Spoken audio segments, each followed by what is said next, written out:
Good morning. Thank you for joining us for the webinar today.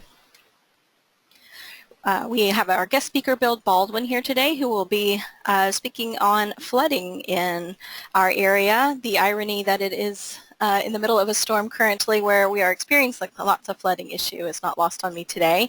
So thank you, Bill, for joining us. I am going to be recording the session today, and we will provide you a link to the recording, and Bill has been kind enough to share his presentation as well. So in a day or two, once it's had time to be edited and posted, we'll share the recording of today's session and the slides that he'll be using. And if you have questions along the way throughout the webinar, just use the chat feature. It looks like a little question mark in the top right corner of your screen, and you can type questions and we'll try to address those as they come in. He may say, you know, I'll be covering that in a moment and get back, circle back around to it, but feel free to send us any questions that you have. And again, we'll be sending a follow-up email so you'll have all the information to reference later as well. So I'm going to go ahead and turn it over to Bill. Give us just a moment to kind of switch speakers here, and then he will launch into his presentation.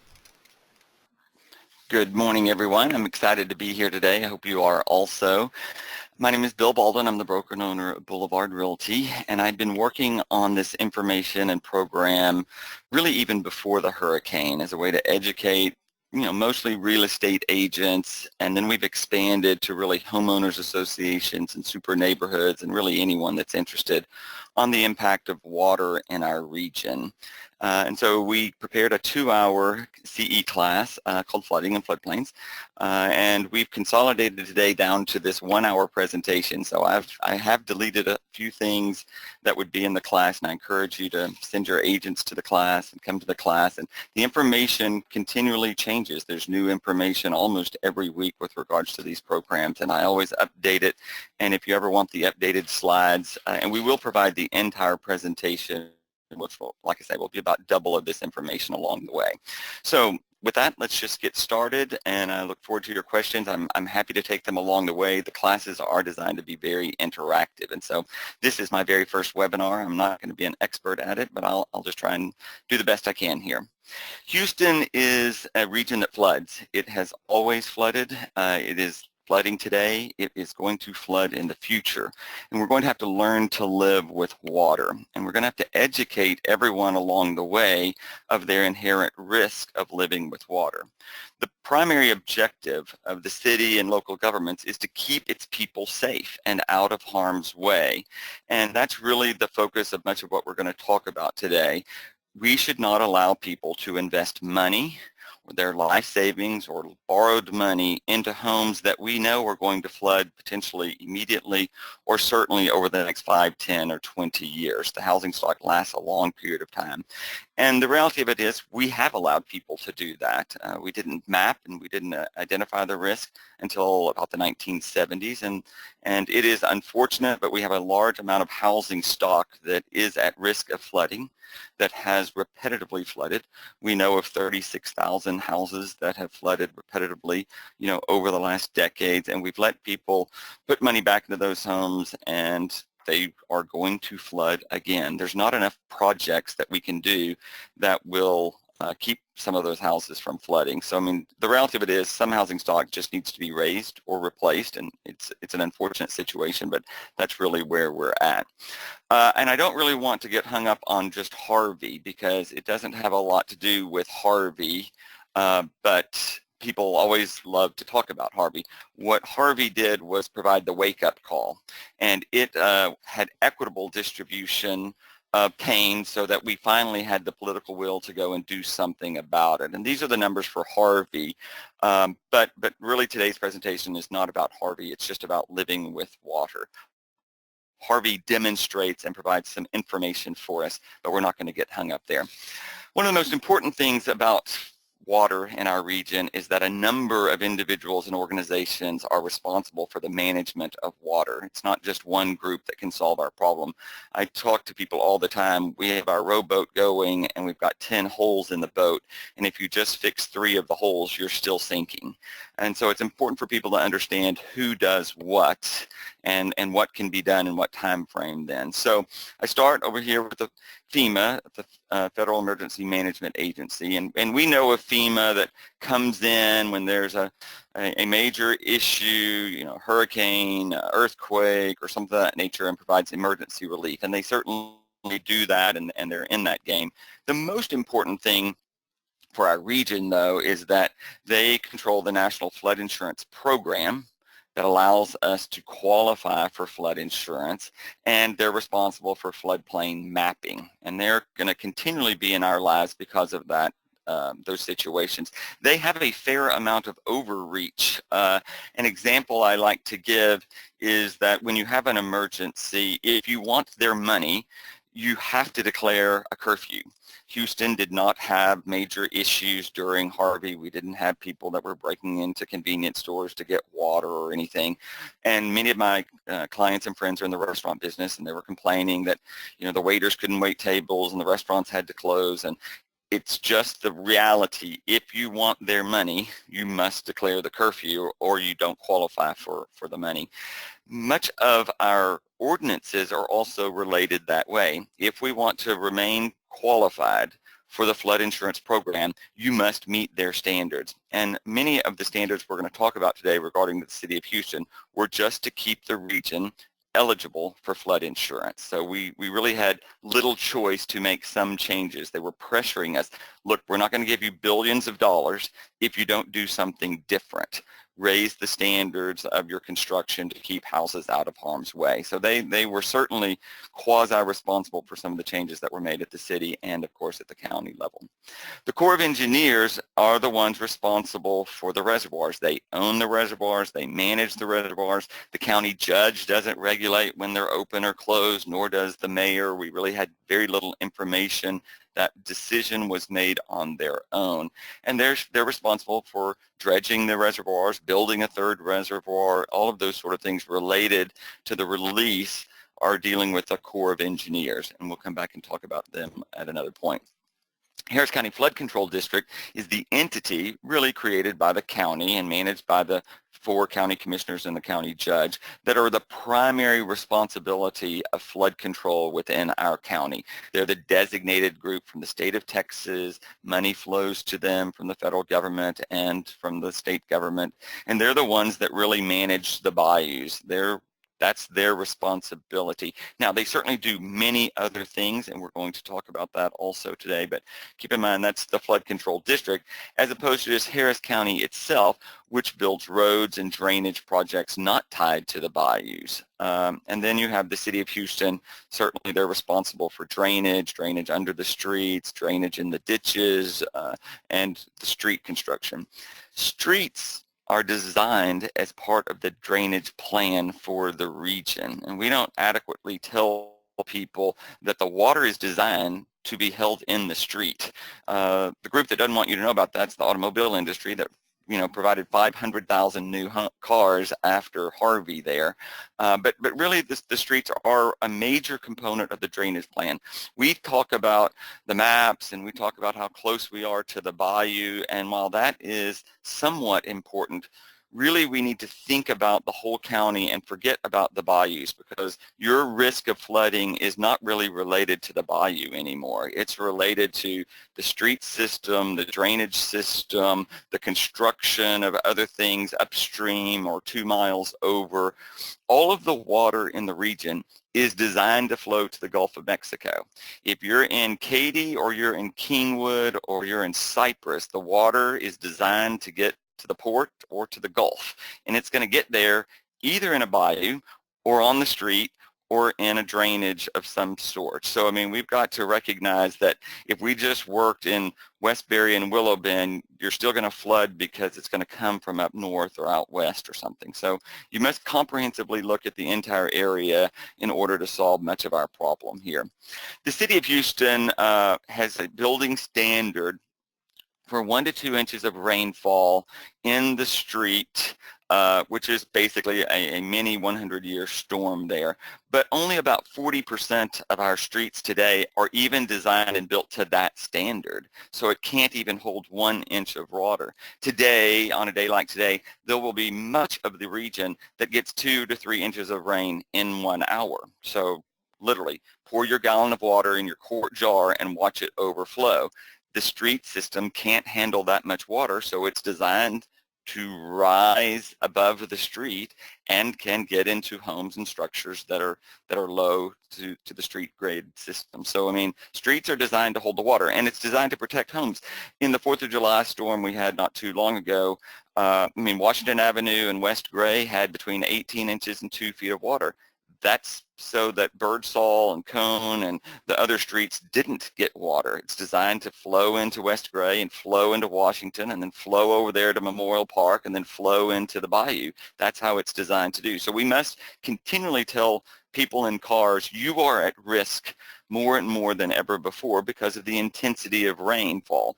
What's happening is that the Gulf is getting warmer. It's sliding over into the Houston region, and it's dumping more water than ever. And so it wouldn't matter if you didn't flood 2 years ago or 5 years ago or 10 years ago. And really, in my world, it doesn't matter if you flooded during Harvey or not. It doesn't have any indication if you're likely to flood again in the future, because it's not determined by that event. There's many other events. I put up on the slide this Harris County Flood Control District website, which is an outstanding resource. If you're selling a house and you're not coming to this website and clicking on the interactive map and seeing the projects that are being done, then you're really doing yourself and your clients a disservice. There are literally billions of dollars that will be invested over the next decade, and this interactive map will show you, and it's a very excellent website that shows you the immediate status. There's photos. It can show you if a ditch is filled with debris or not. They do an excellent job and continue to update this map and the information on a very regular basis. You've got to understand, before Harvey, we spent about $40 million a year in flood control in our county. Now we're spending about $150 to $200 million. And at some point, we just don't have the capacity to do much more than that. There aren't enough engineers. There's not enough construction companies. There's only so much we can do. I tell people in the real estate class, if you have 7 clients on average a month and all of a sudden I gave you 700 clients, you wouldn't be able to keep up there. And so the projects that we're doing are going to take a long period of time. The projects that were approved were the low-hanging fruit, projects that we knew we needed to do, and we just didn't have the money to do so. So these slight billions of dollars are the first step of getting us to some form of resiliency. It's not the solution, though. We're in a football game, and we're moving from the 20-yard line to the 30-yard line, but it does not solve our problem. We must continue to have the willingness and the capacity. We must be willing to pay for continual projects in order to really solve flooding in our region. Before Harvey, we knew we had about a $25 billion problem, and if you take the total region of the spine, we had about a $50 billion problem. And so we're allocating $5 billion on our $50 billion project. Then we really aren't only doing 10%. So we have a long way to go in order to really solve flooding in our region, and the next decade will be important to, will we be willing to continue to solve our problem, or are we going to piecemeal it along the way, and will it take another major event for us to continue to do the work that we know is needed in order to solve our problem? We've made great progress. In addition to the county bond program that passed with over 80%, the state finally has allocated some money for flooding, and this Senate Bill 7 provided about $2 billion to the region, and Houston will get a significant portion of this.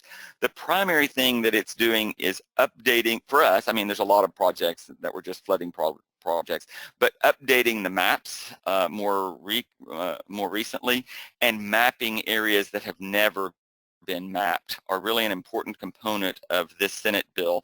To continue these projects, though, you're going to have Prop 8 on the ballot coming up on November 5th, and you're going to need to vote for Prop 8 so that we can continue this funding. This was not really rainy day funding. This was just allocated because the economy was pretty strong this last legislative session, but we need some funding mechanism to continue to pay for these projects at the state level and not just rely on the federal level. So this bill was a very important step, and the legislature is to be commended for doing something about it. Much of what I'm going to talk about today is really just in the city of Houston, and so their rules are different from the county, and this map shows the true city limits versus the areas that are in the unincorporated areas of the city or in the county. And I'm going to try and discuss the differences, but the more stringent rules today are in the city and just in the city limits. So they wouldn't apply out in Cypress, they wouldn't apply to the villages of Memorial, they wouldn't apply to Westview or the city of Bel Air. All of those entities have their own rules and regulations, which were similar but are different along the way. And this map just shows you the ETJ of the city beyond its true city boundaries. Using old, outdated information, these are the current flood maps, which show 30% of every tract of land in the city of Houston is in a floodplain, the 100-year floodplain, and 7% of the city is in the 500-year floodplain. So 37% of every platted tract of land in the city is in the 100 or 500 using old, outdated information. I'm going to show you when you use new information, those numbers and quantity of land is bound to increase significantly here. So people talk about not building in these floodplains, and the reality of it is if all that land was vacant, we would never have enough money to even mow the land. I mean, taking that amount of property out of the tax roll is not realistic. The entire city of West University Place is in the floodplain. The entire city of Bel Air is really in the floodplain. No one thinks we're going to bulldoze down every house in Westview and make it a park over there for flooding and detention. So not building is probably not the answer. How we build is really the solution to living with water and the floodplains as we know it. The city of West University Place had little flooding because they had invested more in their infrastructure. It's a very small geographic area. They were able to spend more money, and the typical newer construction in West University Place, of course, didn't flood. It's demonstrating that if you invest appropriately, if you have good building codes, you can keep people out of harm's way. I don't want to dwell on Harvey either, but I put up these numbers because it's showing you the number of houses that flooded in Harvey. 30,000 in the 100-year floodplain, 28,000 in the 500 is 58,000 in the 100 and 500.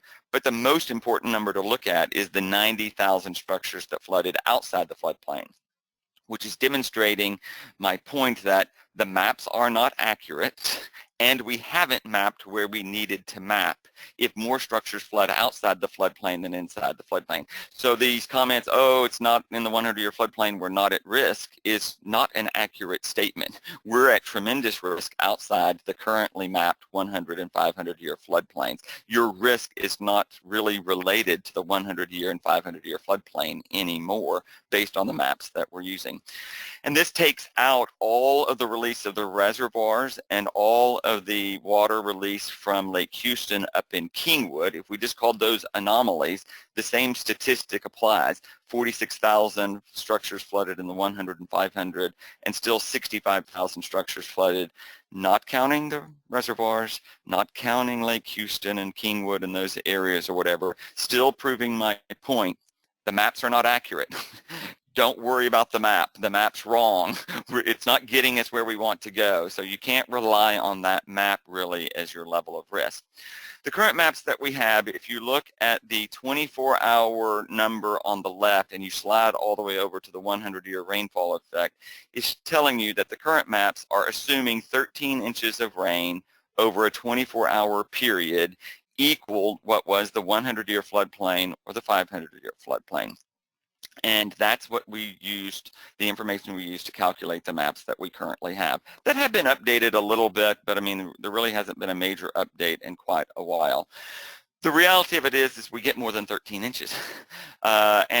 We're using this new number from Atlas 14, which is showing the region had closer to 17 or 18 inches of rainfall in that same 24-hour period of time. And the new maps are going to use this data. So if you assume 18 inches instead of 13 inches, you would assume the geography is probably going to grow because you're going to pour 18 inches of water instead of 13 inches of water and see from sea level how high it raises. So these are the new rainfall numbers, and it's just proving that you're getting more rainfall than ever. And across the nation, you're seeing this. Houston, actually, and the Midwest hasn't been as severely impacted by climate changes as have the East Coast. Thus, you get New York flooding for the first time over events because the intensity of their rainfall is actually greater as an increase over the Midwest and some of these other areas. But we're reading more about Iowa flooding and Indiana flooding, and you can see it's because they're getting more rainfall in a shorter period of time,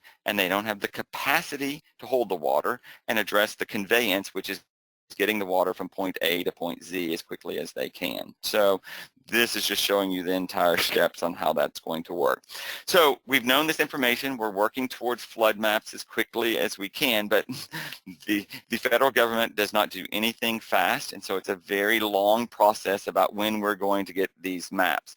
In the interim, we're telling people, oh, you're closing today, you're 1 foot out of the floodplain. We look over here to the right and we say, oh my God, you're not at risk at all, you're great, you're gonna have a very low insurance policy, all is great. And the reality is very soon they're gonna get a new map, it's gonna use new information, or they're gonna map an area that's never been mapped, and you're gonna be 3 feet below the base flood elevation.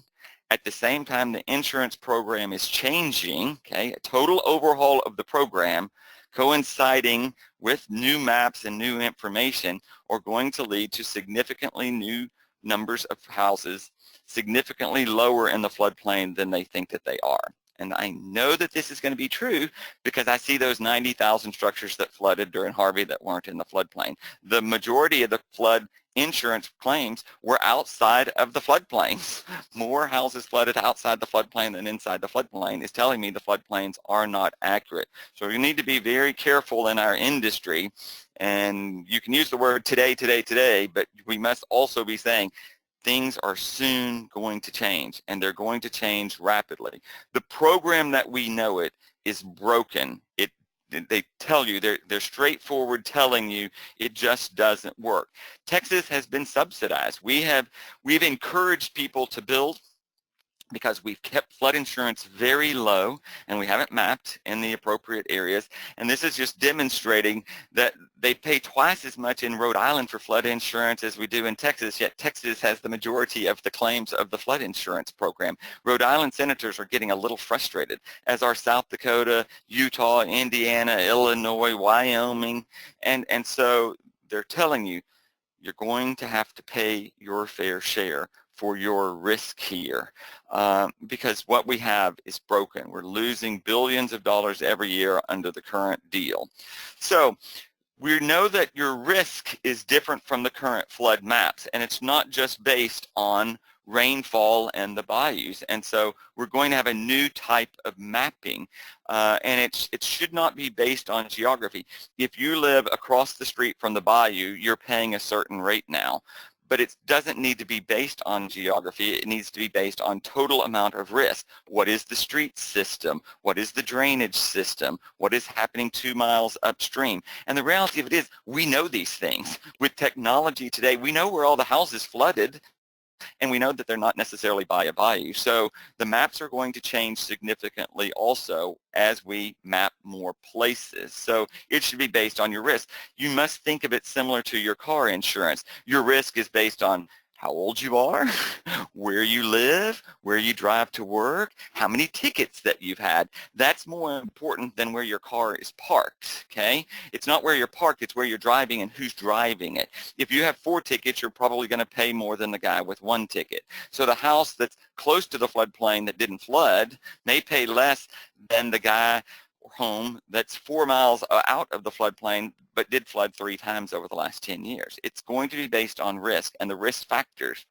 are not just based on geography. And it's very hard for people to understand that we're using new modeling on how this is going to do. It's based on that conveyance. How fast can we get millions of gallons of water from Katy to the Port of Houston? That impacts Meyerland, that impacts downtown, that impacts Spring Branch. And so more factors are going to be utilized to determine the flood risk. The reality of it is those maps are not going to be out anytime soon, though. I mean, this is the best case scenario, telling us the very soonest these maps are going to be out is going to be 2022. It's likely to be 2023.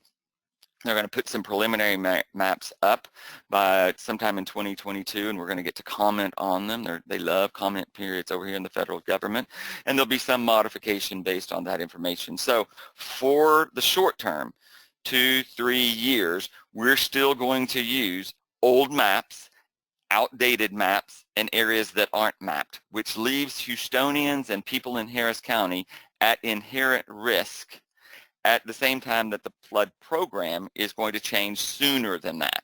It's in the news really almost every other day if you looked for it. I mean, this is telling you, the program hasn't been changed since the 1970s. We know it doesn't work. Why would $2 million houses pay the same thing as $150,000 houses? Why are we capping this deal at $250,000 when people have $750,000 worth of damage? So they know the problem.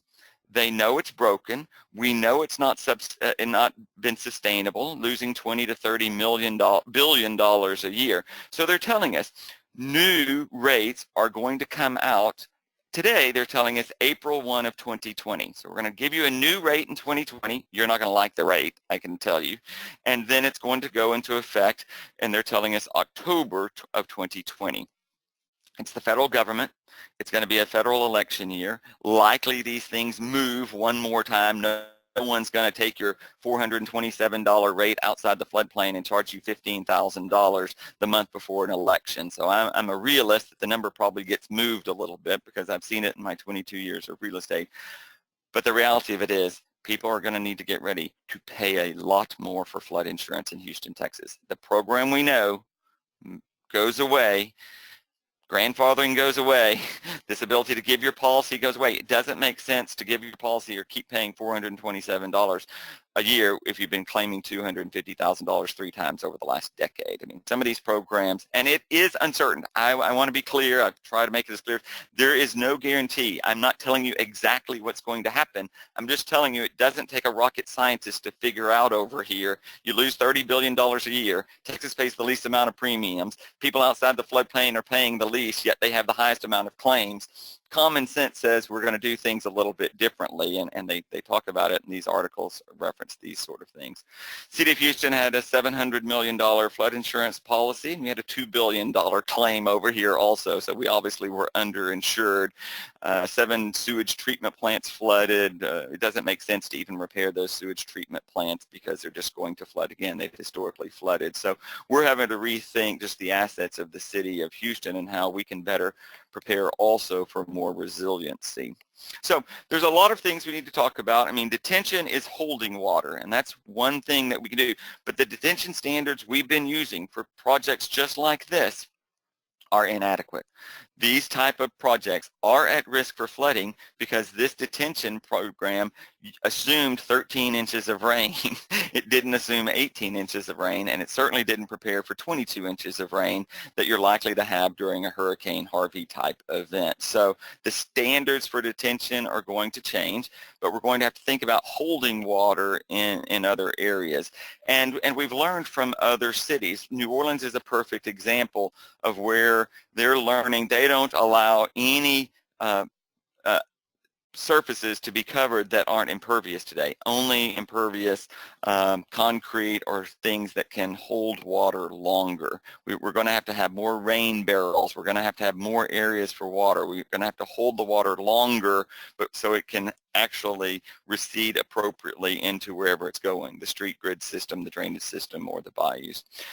Many areas have been encouraging to do this, and the county went ahead and adopted. So for their mindset in the county, so the city has not adopted this yet today, but the county is making the assumption the 100-year floodplain is now the 25-year floodplain, and the 500 is the 100. So if you're in the 500-year floodplain in the county, not in the city, for their rules and regulations, it's the exact same thing as being in the 100. They treat the 500 as the 100, and they're assuming the 100 is the 25. You could assume the same philosophy is going to happen in much of the city of Houston very rapidly also. the city's usually slightly behind the county. And the county is making a lot of pressure, even at the state level, for Fort Bend County and Montgomery County and Waller County to do the exact same thing. They're basically embarrassing them, telling them, you guys need to let people know, your residents, that they're at greater risk. So for the county, and they have significantly increased the detention for major development. So not only is the pipe going to get larger, which is probably a good thing, but the quantity of detention is going to increase. So if you had a 300-acre development and you were building 500 houses there, now your buildable space would have been, and I'm just giving you an example, 270 acres. Now it's going to be 250 acres, which means inherently we've increased the cost of housing because you're going to be able to build fewer houses on the amount of land, and the drainage requirements increase. So yes, I'm a realist. You've increased the cost of those housing outside of the city of Houston into what was the ETJ, the typical area, maybe up in Kingwood or in Cinco Ranch or one of those other areas. The same type of rules will soon be allocated to the city of Houston as well.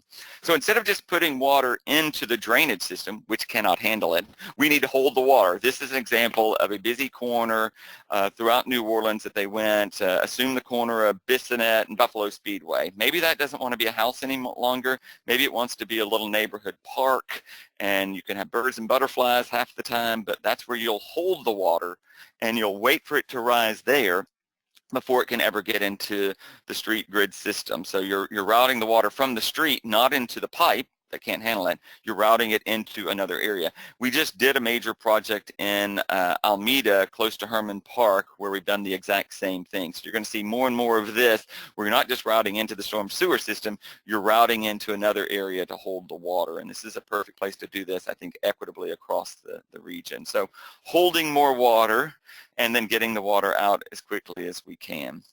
Most of us know these reservoirs, the Barker and the Addicts, and we're going to be talking more about this as it relates to the seller's disclosure here soon also. But, you know, they're designed because the city of Houston was flooding continually in the 1940s.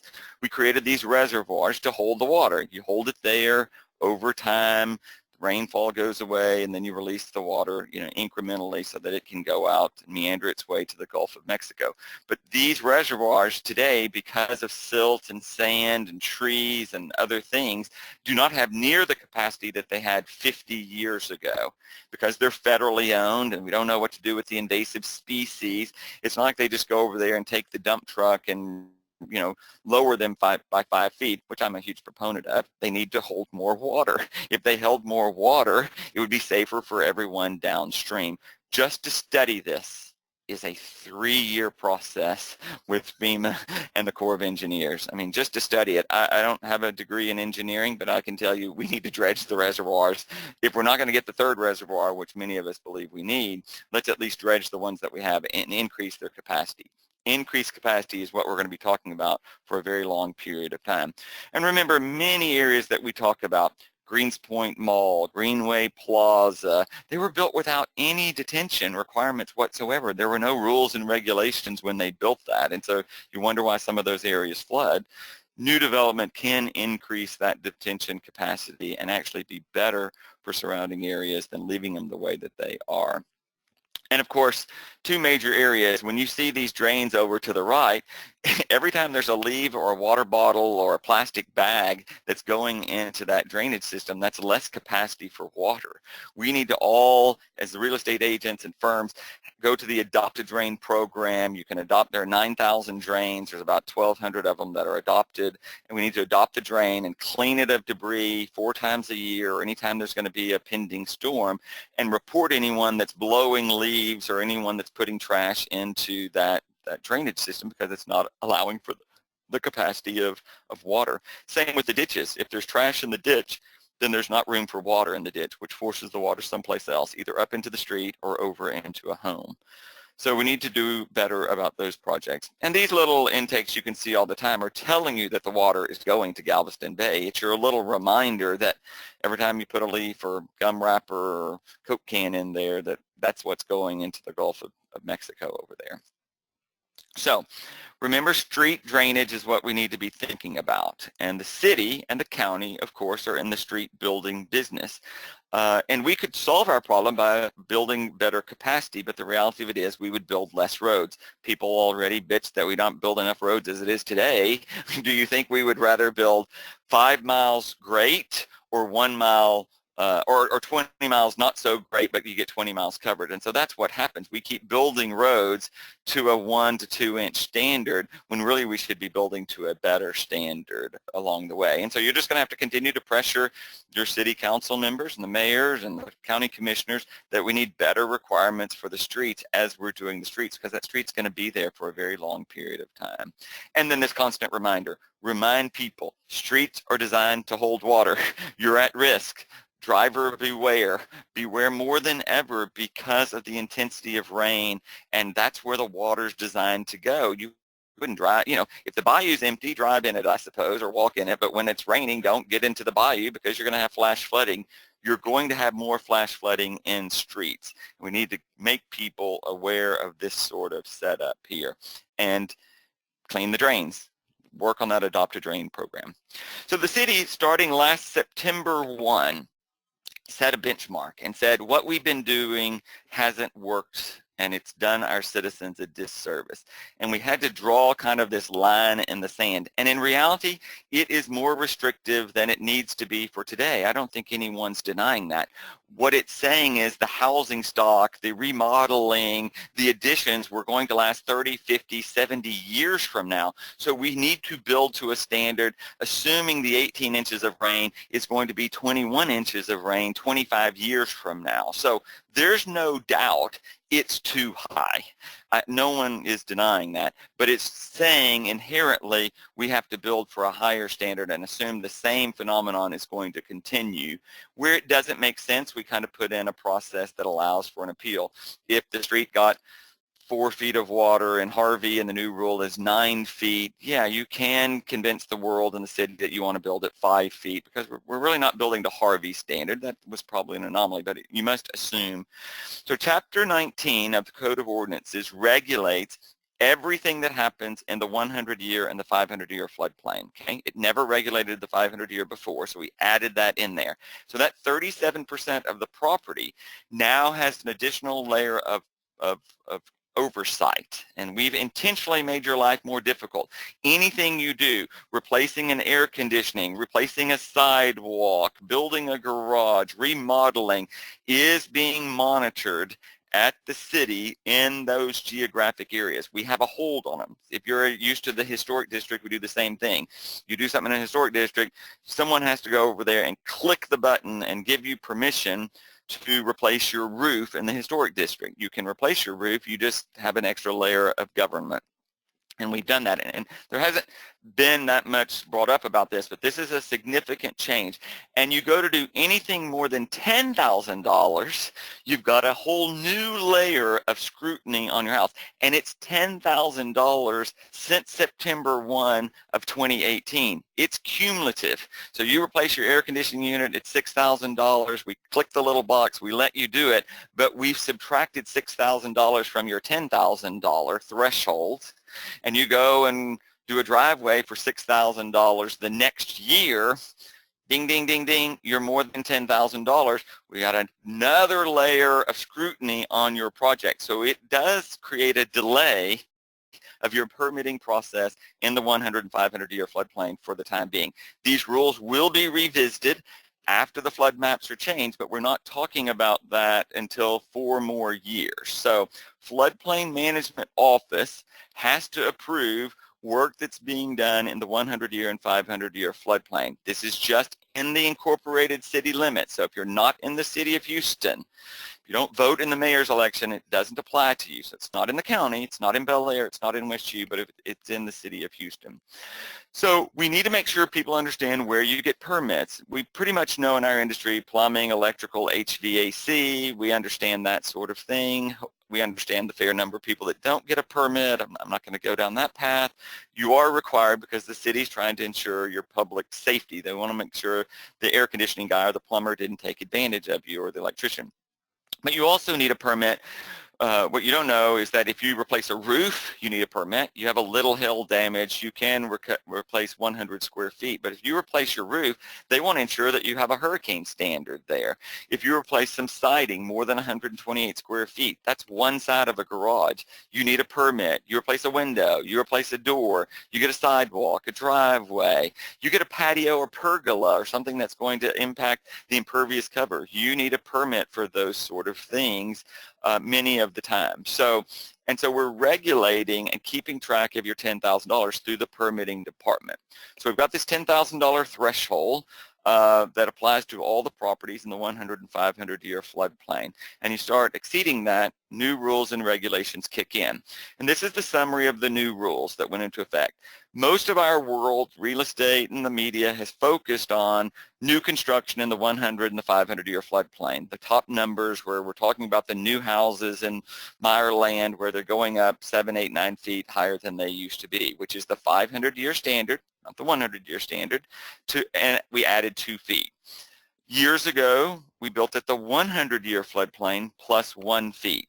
The average difference between the 100 plus 1, the old rule, and the 500 plus 2, the new rule, across the city, the average is about 3.5 feet, okay?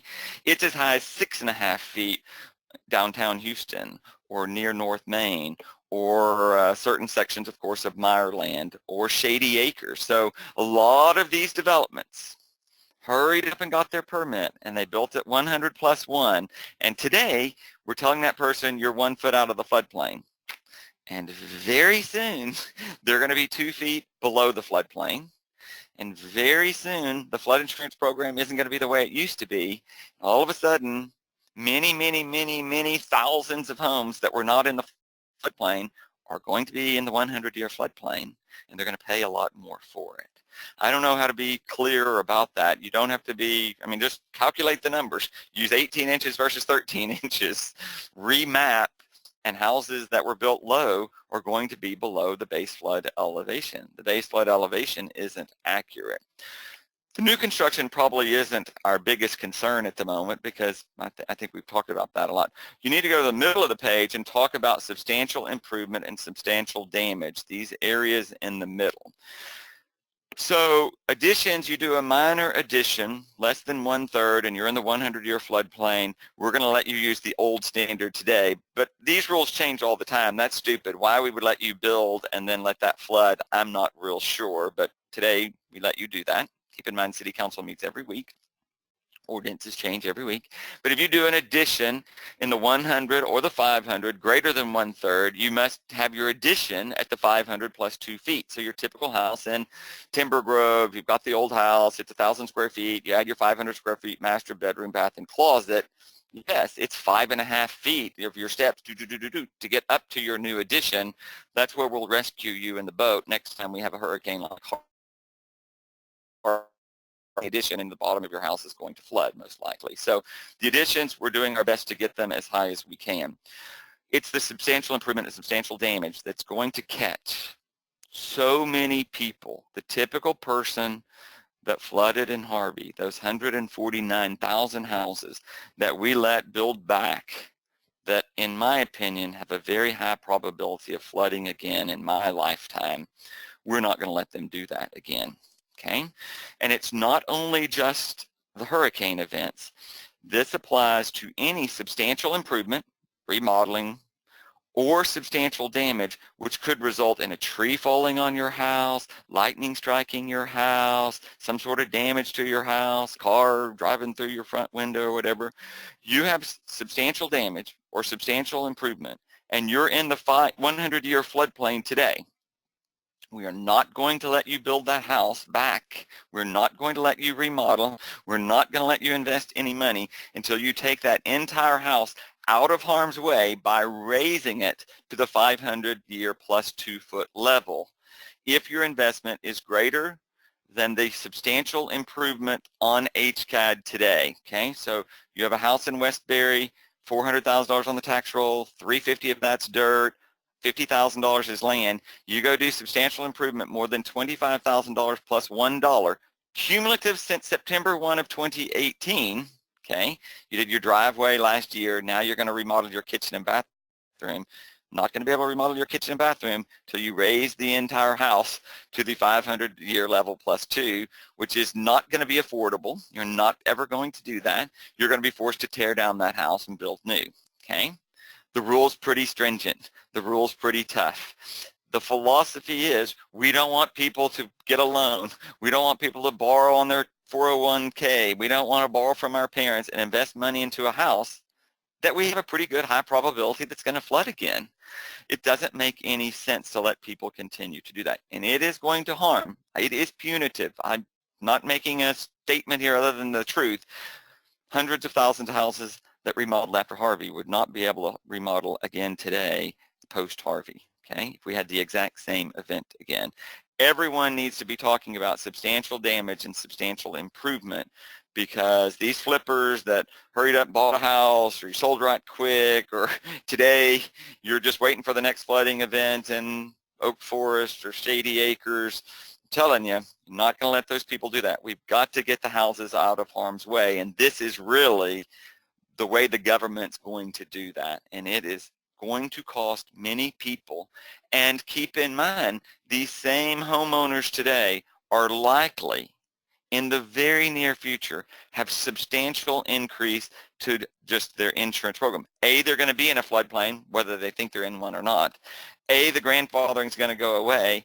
B, and then C, the rate's going to skyrocket. Texas is going to pay its fair share. So there's not going to be, and I am just assuming, so I'm not one accurate, but it doesn't take a lot of sense to figure it out, because you can divide by the numbers.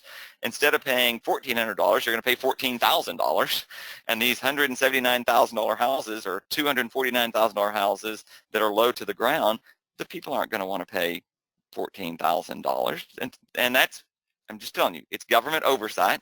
It's the government forcing you to raise the house out of harm's way, much like they force you to wear a seat belt or something else along the way. Yes, it's punitive, but B, it doesn't make sense to spend billions of dollars into the flood insurance program for houses that you know are likely to flood in the future. And there won't be enough projects to get some of these houses. In reality, they're just too low. You can stand on the street, and if you're looking down at a house and you're in Houston, Texas, it's bad. If you look up 3 or 4 feet, it's good. I mean, the rain intensity is going to increase. You're going to get more rain over shorter periods of time. The street system can't handle it. The water's going to go over the street and it's going to go down into the house. We're trying to get the houses up higher. It's pretty simple there. So be careful. Look over to the right. You think you're above the floodplain. You're soon going to be below the floodplain. It's designed to get structures out of harm's way for the next 100 years. Okay, that's the whole intention of the whole program over here. So understanding substantial damage, substantial improvement is very important. We tried our best to explain how it works here. Look over there at the improved value on HCAD. Remember, after Harvey, many of these houses, there's very little value. There's plenty of houses that are on there for $1 and $10, and all the value is in the dirt. In Houston, Texas, in the urban core, that's much of the case here. So it's just not going to allow for much deal. And remember, 149,000 houses structured, flooded in the city. 5,200 people permitted them. In 1,991 of them finalized, which means 147,000 people are living in houses that flooded that did not receive permits. Those are going to be impacted. We intentionally let them do it. We were easy. We eased up. We didn't want mass chaos. We're assuming we're not going to have a Harvey. We're assuming you're going to have incremental flooding like we used to before. It's going to be subdivision at a time. And when you have a subdivision, if it's up in Kingwood and now you have 10,000 houses that can't be rebuilt in that manner, it's going to impact all of our lives in real estate. It's going to impact those homeowners. And yes, it's going to cause some foreclosures, and yes, it's going to be a debacle for a long period of time until they get cheap enough. It's called supply and demand. Houses are going to get cheap. You're going to tear them down. You're going to build new housing stock. I mean, it's what happens all across the urban core now. We're tearing down bungalows today and build bigger houses. What we're building higher than what we built before. The same process is going to happen. I know that sounds scary, and it is scary. And projects, my program is going to end on something more positive than this, but you do have to be aware of these changes. There are ordinance changes and then there are changes just to the insurance program, which is going to impact all of us. The county has made these changes, so outside the city, they raised their rules, especially in the 100-year floodplain, and keep in mind, today they're assuming the 500 is the 100 and the 100 is the 25. They've already made those changes, and so they've changed rules. If you're basically on a lot, you're a single homeowner, really you're only going to get pier and beam construction. You're not going to get a slab house like we used to have in the past. If you're a major developer and you can move the dirt around and you're in the 100 or 500-year floodplain, you can create enough detention and raise the dirt on your property and raise your houses out of harm's way. They're going to be able to build these slab houses, but a single house in the 100 or 500-year floodplain, remember, more houses are soon going to be in the 100 and 500-year floodplain, even if they're not today, are probably going to build pier and beam houses. Look, it's designed to get them out of harm's way, and it's designed to hold the water under the houses. That's where we're trying to put the water, folks. I mean, I don't know how to be clear about it. We want that space to hold water for a day or two before it goes down into the drains or the streets. There's no other way to live with water than to say we're going to put it under your house. That's better than getting it in your house. So I'm just being realistic and more blunt about it than most other people. Where the rules don't make sense, and there's sometimes it doesn't make sense, I want to be clear, we put in this appeal process. So if you, and you can email me, but I mean, there is a process for common sense, because this one size fits all just isn't going to work. And so, but doesn't mean we're going to allow structures to flood. So we're not going to let you build low just because economically you want to or you can't afford not to.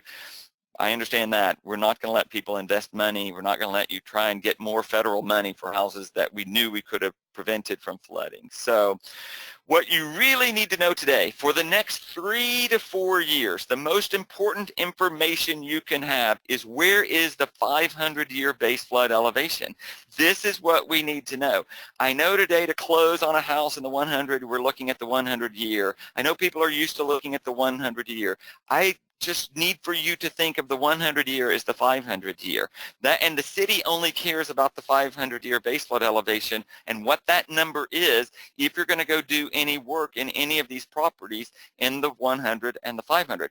I believe we need this number across the entire county, because you don't know you're in the floodplain, but when we map the 2,500 miles of Harris County that have never been mapped, we have the state money now. We're going to map areas that have never been mapped. It doesn't matter how close you are to the bayou, and all of a sudden you're going to add a bunch of houses to the 100-year and the 500-year base flood elevation that have never been there. So you need to know what is the 500-year base flood elevation.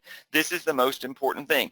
And we have this tool and we send it to you, and we've already calculated where that is, what's the difference between the 100 and the 500 in the 100 and 500. This tool will not show you everywhere across the county, but it will show you the difference. It doesn't know where your house is. It's just telling you the difference between the 100 and the 500-year floodplain. So if you're going to do your addition, or you're going to build your new house, or you're just curious about substantial damage or improvement, you can click on the little lines, and put in the address, click on the lines, and it tells you the difference. I am building my personal house at 2714 Morrison. The difference between the 100 and the 500-year floodplain is about 4 feet. So 1 year ago, I could have built at one level, 100 plus 1, and today I have to build at 500 plus 2. I must build 5 feet higher today than I did August 31st of 2018, just by ordinance. That's the difference between the 100 and the 500. That Morrison track's a little closer to the bayou.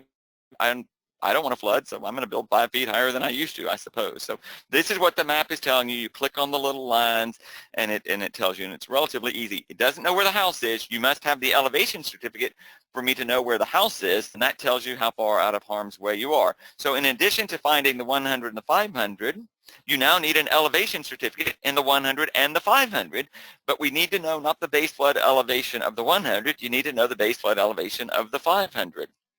And this is what this map is telling you. It's telling you the difference between the 100 and the 500. Hopefully all of you are using this Form 303 that we put in at HAR, which every buyer, I believe, needs to sign. Every buyer needs to know the rules are changing in the city and the county. They change all the time. If you're currently in the 100 and 500, you have a new set of rules that you didn't have long ago. You soon could be in the 100 and 500, even if you're not in the 100 and 500. And if you want to check up-to-date rules and regulations, here's the two websites, one for the City of Houston and one for Harris County. I think every buyer needs to know they're at risk. The rules change all the time and they're inherently at risk, and we need to notify them of their risk. And of course, we passed through the legislature this rule for sellers' disclosures of homes, and it's added new rules and regulations and notifications about the flood pool and the reservoirs, which is a little hard for people to understand. They try their best, God love them over here at the state, to tell us what that means, but it's really not hard to figure out. If you look at the reservoirs, and there are maps that are easy to show, we've let thousands and thousands and thousands and thousands of houses be built where if we don't release the reservoir, the pool gets larger and the houses are in harm's way. Some of them flooded in Harvey and some of them didn't, but we need to now notify the people. These aren't the only areas. So some houses are truly in the reservoir. They might have been built in the reservoir up 5 feet, but they're in the reservoir. Thus, the streets flooded, but the houses didn't necessarily. But we need to notify people if they're in the reservoir or in the pool, of which there are a number of houses in the pool. You can be in a reservoir and in a pool and not in the Addicks and Barker's reservoir. These are just the two most well-known reservoirs, but there are other reservoirs certainly throughout our region, and we now need to notify people of the risk. These rules apply to people that are, of course, selling their house. What they don't know, but as our industry, we need to be more aware of this information. And we have constantly been working at the state level to notify tenants. What is the most notorious thing is that a flipper could have bought one of these houses that flooded. It had got 8 feet of water in it, and they rent it to someone moving here from Chicago, and they have no obligation to tell that tenant that they're in a high-risk area, that they're in the reservoir, that they did flood, or that they have a high likelihood of flooding. We worked at the state level. We got nowhere with that rule and regulation, so we're working at the city and county level. The city and county can provide notifications for tenants, the exact same process as selling a home, and I would expect that you would get that within the year. 52% of the people in the county rent versus buy, and so we need to notify those people of the risk also. You could assume the Houston Apartment Association is not a big fan of that rule idea also, but I'm going to continue to press for it. Not here today, but coming soon. Understanding the reservoir and the pool, important for our area. These are just maps, again, showing you some of these areas that are truly the houses. You can see them on Google Map that are in the floodway, in the flood pool, or in the reservoir. Plenty of houses that are there. So even to do work in the 100 and 500 year floodplain, in the ones we talked about, the city had these overlay of rules and regulations. You're going to have to provide the survey showing your home and where it is in the 100 and 500. So it's so much easier. This is until the new maps are out, so this is only about 4 years. You're going to need to know. That's why I say you need this elevation. But we're getting this elevation certificate today, and it's telling us the base flood elevation on this example is 626, and the house is at 627, and yay, you're 1 foot out of the floodplain. Remember, this information is old, outdated, not accurate, going to be changed, and soon that same house could be 2 feet below the base flood elevation, okay? This data is assuming 13 inches. It's not assuming 18 inches, and we're not getting it in the 2,500 miles of areas that aren't currently required. So this is an example of what you need in the 100-year floodplain and in the 500-year floodplain, and I would base to say everywhere that you can, you need the surveyor to mark the 100-year base flood elevation and the 500. This is Grant Harpold. This is his house that got flooded during Harvey, going to build a new house.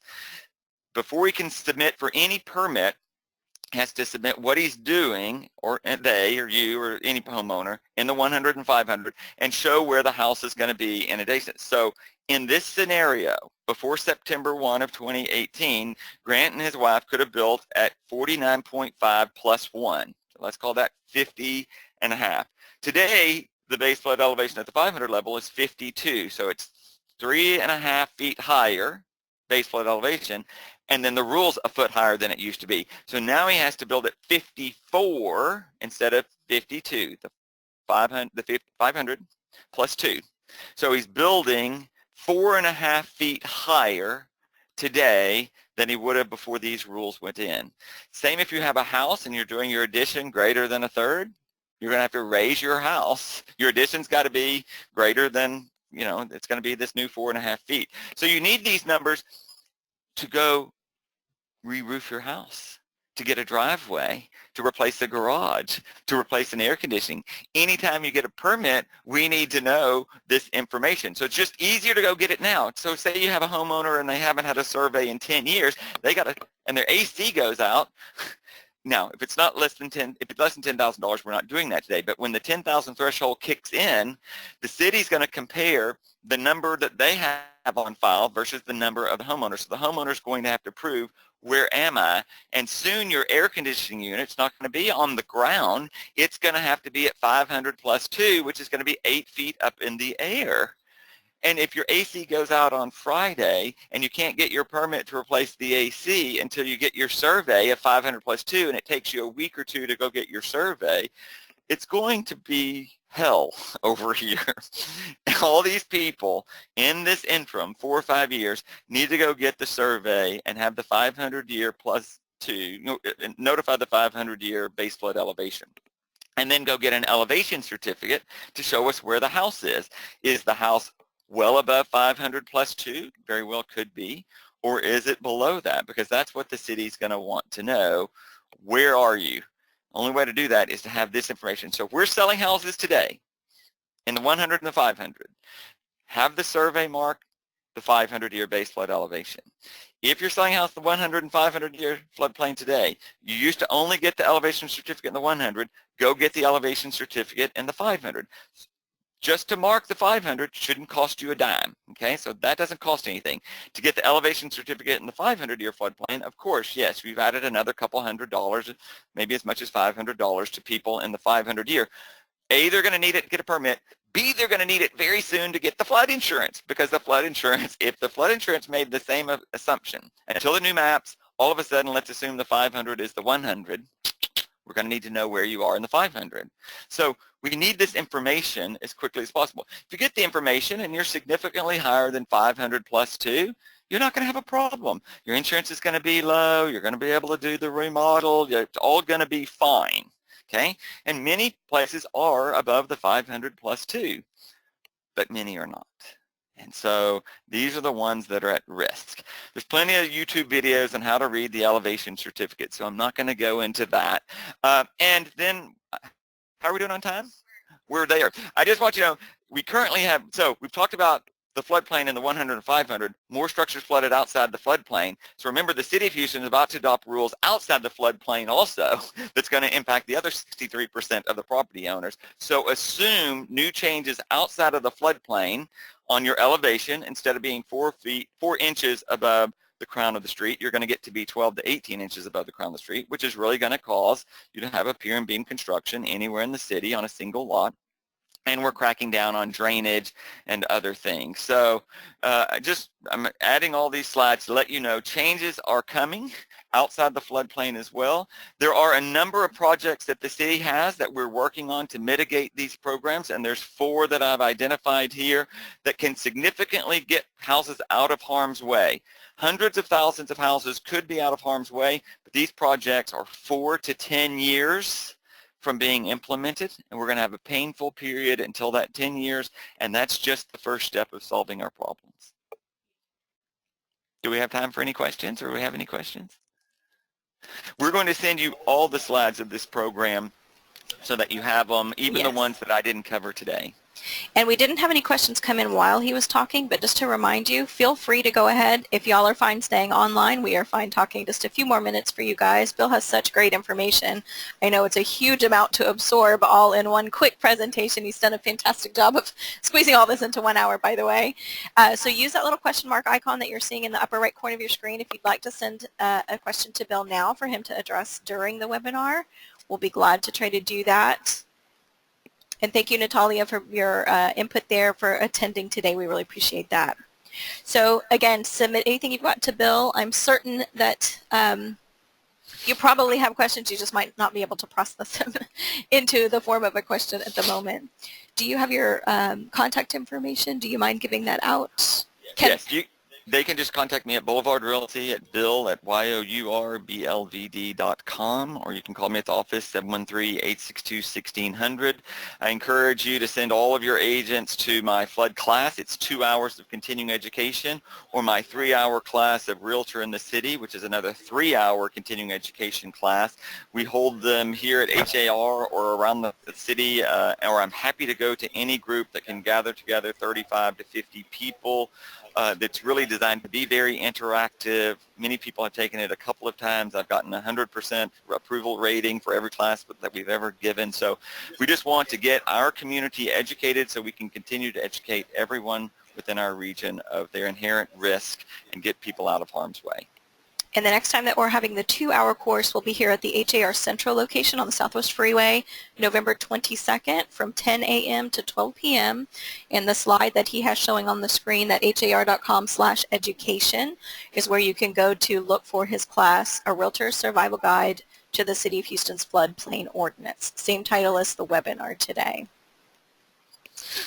Surprisingly, I don't see anyone submitting any questions for you. They're laying on the floor going, oh no, I have to put my house up 9 feet in the air.